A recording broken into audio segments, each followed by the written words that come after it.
Netflix has a ton of movies, from the latest blockbusters to lesser-known gems. It's great for finding popular movies, but what about the others? Some movies get a lot of attention, while others don't. It can be hard to find the hidden gems. I'm here to help you find something great to watch. I've gone through Netflix's huge library and picked out 5 movies that answer one of the questions I asked earlier. These are movies we might have forgotten about or never even considered. They're movies that inspire, excite, and capture your attention. They challenge what you expect from films and make you feel something new.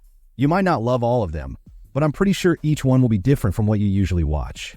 These are 5 movies I really like, and I hope you'll enjoy them too after giving them a try. Number 1, Baby Boy. I keep coming back to John Singleton because even after his death in 2019, his work still gets overlooked. He made a lot of different kinds of movies, from street stories to romances to big-budget action films. But his best movie, in my opinion, is Baby Boy. It's about a young man trying to figure out his life in South Central Los Angeles. Tyrese Gibson gives an amazing performance as the main character, Jody, who's struggling with being a dad, relationships, and growing up. The movie has a lot of real characters and powerful scenes that show the tough life people can have in the city. It's a great story about a young black man finding his way. Number 2, Elena. I was amazed to find this movie on Netflix. Back in 2011, when I was going to film festivals and watching tons of movies, I came across this weird, otherworldly documentary that was totally different from anything I'd ever seen. It's called Elena, and it's a really personal film about a director named Petra Costa. She's trying to understand what happened to her older sister, Elena, who disappeared.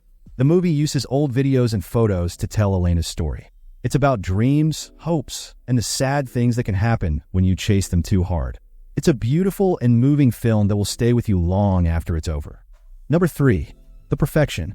Alison Williams has quietly become a horror movie powerhouse in the past decade.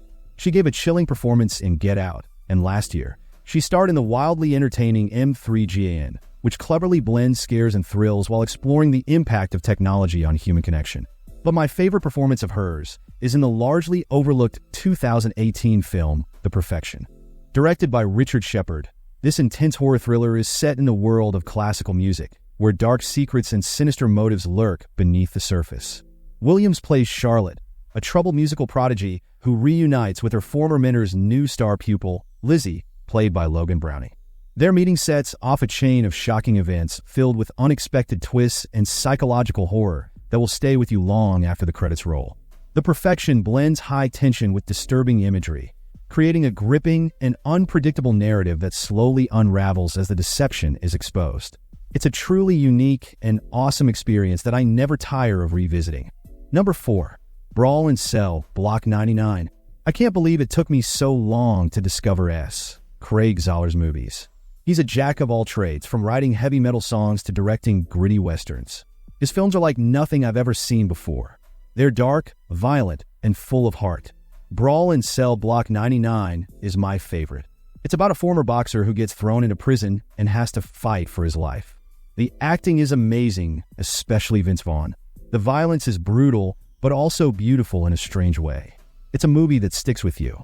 Number 5, Insidious The Red Door. I'm adding this one because, as far as I can tell, it's a hidden gem. The movie came and went without much notice, which is surprising considering its quality. It didn't help that critics weren't impressed, and the general audience was lukewarm. But as a big fan of horror, especially smart horror that explores everyday fears and connects them to supernatural forces, I was really moved by Insidious The Red Door. Directed by Patrick Wilson, who's been the star of the Insidious series, this movie continues the Lambert family's terrifying journey into the further. Josh and Dalton Lambert, still haunted by their past encounters, must dig deep into their memories to defeat the evil lurking behind the Red Door. The movie's chilling atmosphere and suspense perfectly fit its themes, offering a shocking and compassionate look at how we deal with trauma and move on from our past. It's humanistic horror at its best,